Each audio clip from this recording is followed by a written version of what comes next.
آپ کو مذہبی جماعتیں بھی نظر آئیں گی جو یا تو دین کے کسی جز پر کام کرتی ہیں، کسی نے سوچا یہ ہے کہ معاشرہ بہت بگڑ گیا ہے تو ہم صرف تبلیغ کا کام کریں گے، لیکن ہمارا سیاست سے تعلق نہیں ہوگا، ہمارا باقی تجارت سے تعلق نہیں ہوگا، تجارت اپنی اپنی کرو لیکن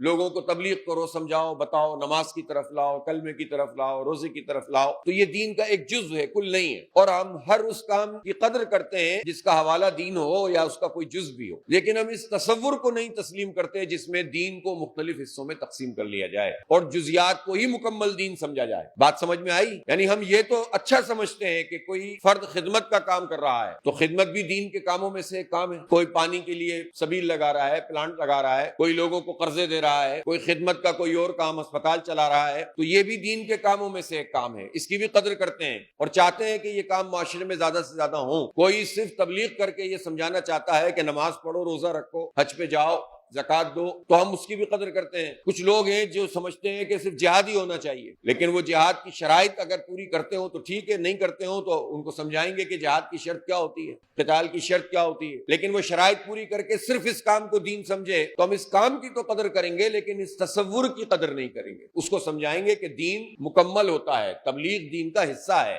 خدمت دین کا حصہ ہے، قتال دین کا حصہ ہے، مکمل دین نہیں ہے۔ دین یہ ہے کہ وہ تمام کا تمام نظام زندگی اللہ کی مرضی کے تابع ہونا چاہیے، اور جماعت اسلامی یہ تصور دین رکھتی ہے، اور یہ تصور رکھتی ہے کہ دین کی اقامت، قرآن کی ٹرمنالوجی اقیم الدین، دین کی اقامت ہونی چاہیے،